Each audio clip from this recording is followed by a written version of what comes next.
Presenting Superman. Up in the sky. Look! It's a bird. It's a plane. It's Superman! And now, Superman. Amazing figure from another world with powers and abilities never before realized by mortal men. When we last saw Superman, in his disguise as young Clark Kent, reporter for the Daily Planet, he and his editor, Perry White, had just received a warning telephone message from a mysterious voice, which identified itself as the Yellow Mask. In exactly 24 hours, said the mask, the Daily Planet would be blown to 1,000 fragments. Horror-stricken, Kent and his chief stared at each other in the humming office. Then pandemonium. Sirens wailed in the streets. Police searched the building for bombs. Today, as our story opens, we find ourselves far from the doomed offices of the Daily Planet. Dr. Sven Dahlgren shows an unexpected visitor about his laboratory, explaining its wonders, and also explaining his latest invention. Listen. Please do not touch that window frame. So? It is not clean, perhaps. It looks clean. Oh, yes, quite clean, but it is wired. It carries a powerful electric charge. Most interesting. Are you also experimenting in electricity, Dr. Dahlgren? You have come to see my latest discovery, have you not, Professor Schmidt? Indeed. And so have others. You are not the first. Others would not only like to see it, but gain possession of it. No, I cannot believe it. Oh, it's quite true, I assure you.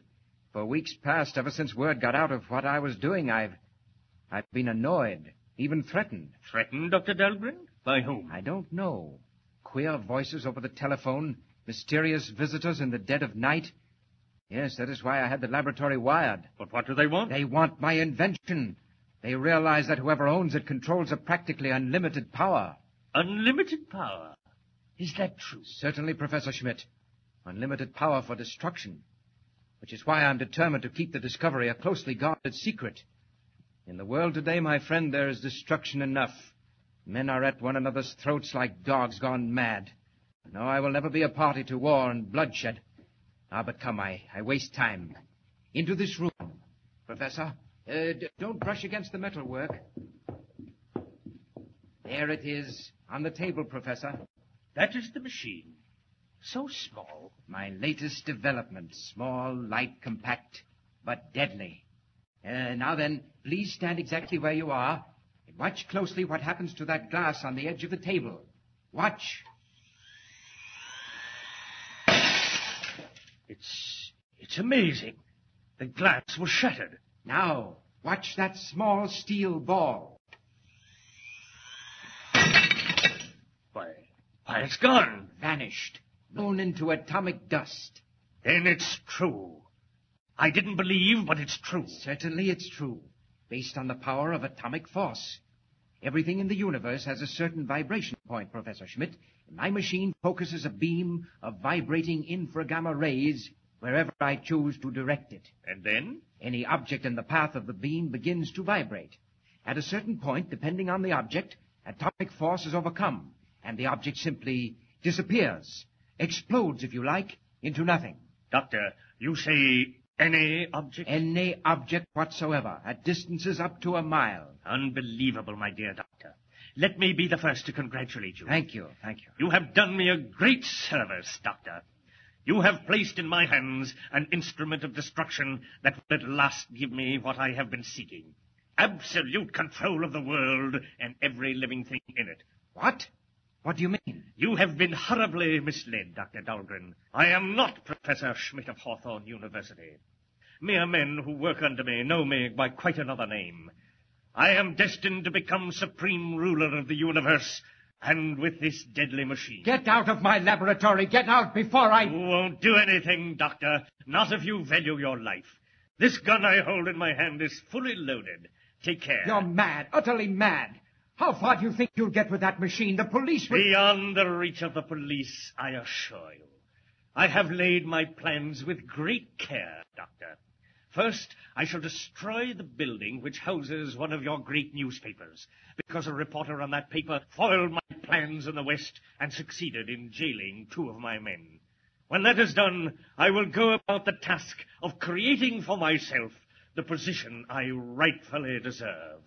Emperor of the world. And now I must go. Put that machine down! Put it down, I tell you! Michael, stop him! No. No living thing can stop me now. Goodbye, Doctor. Don't let him get away! Michael! Doctor, what's happened? Catch him, Michael, catch him!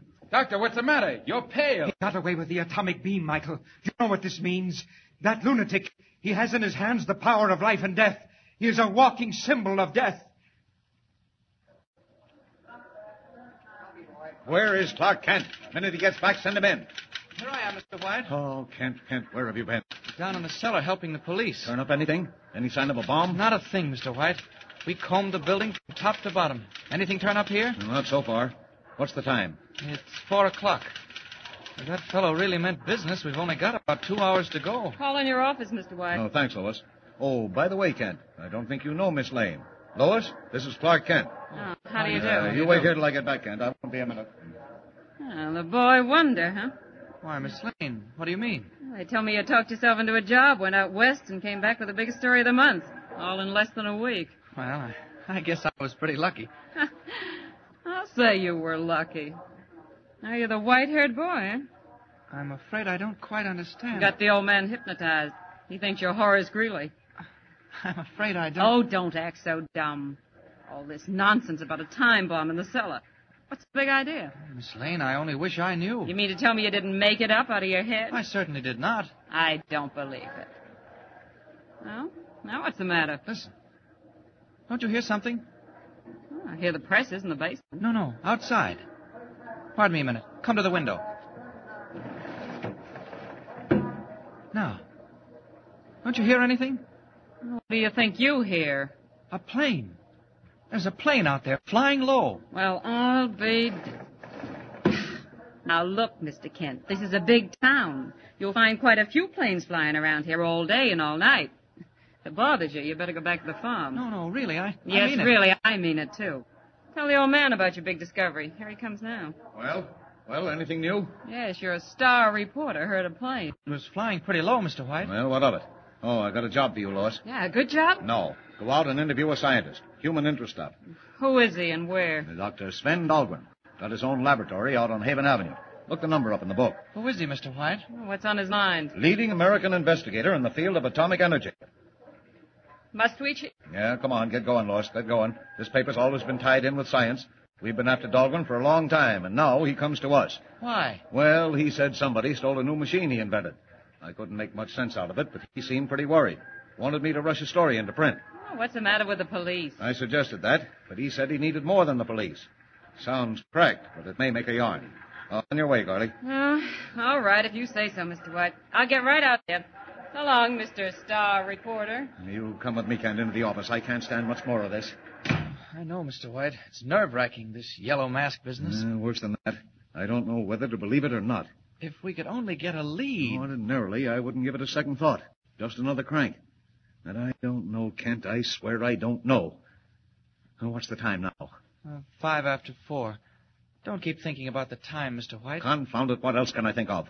2 hours more, and we may get blown to glory. What do you think? About the yellow mask? Can he do what he says? Well, let's hope he can't, Mr. White. But you're afraid he can. And the devil of it is, so am I. Now, if it hadn't been for that business out west... Well, maybe you ought to empty the building. No. You want us to be the laughingstock of the city? Suppose nothing happens. On the other hand, suppose something does. Well, they can't intimidate me. If the yellow mask means business, he'll find us right here at 6 o'clock. City room. White.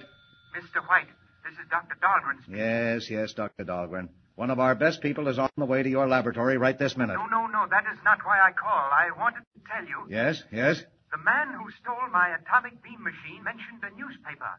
He said... Yes? What did he say? Something about destroying a newspaper. What's that again? Listen, Doctor! Hello, Dahlgren! Hello! Yes, Mr. White. I was cut off. Get me Dr. Dahlgren at his laboratory, quick. Sorry, Mr. White. I'll call you. We were cut off. No, he was cut off. I'm sure of it. You heard all that? Mr. White, that scientist, what was he working on? I don't know. Some kind of a gadget to release atomic force. A machine? I imagine so. Why? Don't you see, Mr. White? There's our lead. The man who broke in and robbed him was the Yellow Mask. Kent, I think you're right. Dahlgren just said the burglar mentioned destroying a newspaper. Then I must be right. Now, look here. We've searched the building and haven't found a thing. No packages, no wires. If the Daily Planet is going to be blown up, It's got to be done outside. Maybe up above. That airplane. Airplane? It was flying too low for a transport. Mr. White, that plane was spying out the lay of the land. And at 6 o'clock with Dr. Dahlgren's machine, they'll come back again and... Hello, Dahlgren? I'm sorry, Mr. White. Dr. Dahlgren's telephone is out of order. Kent, do you hear that? Dahlgren's line is dead. Cut. That settles it, Chief. I'll be seeing you later. Kent, where are you going? After Miss Lane. Something's wrong at Dahlgren's. If it's the mask, well, there's not much time to stop him. So long. Hey, kid, what's your hurry? Yeah, got another front page scoop, Kent? Oh, thank heaven. The locker room's empty. Quickly now. Out of these clothes. It's Superman's turn now. Oh, someone's coming. The window. Out. And up. Up. Not much time left. Got to find Miss Lane. Find out what's happened at Dahlgren's and stop the yellow mask. Higher we go. Higher. And faster. Faster. Faster.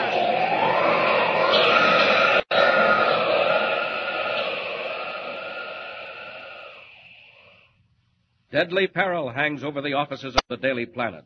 Already the Yellow Mask is in possession of a mighty and terrible weapon. Time is growing short.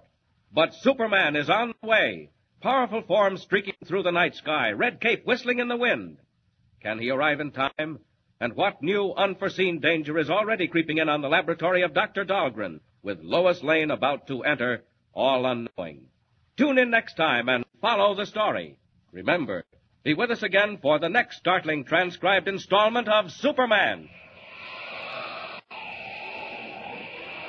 Up in the sky. Look! It's a bird. It's a plane. It's Superman!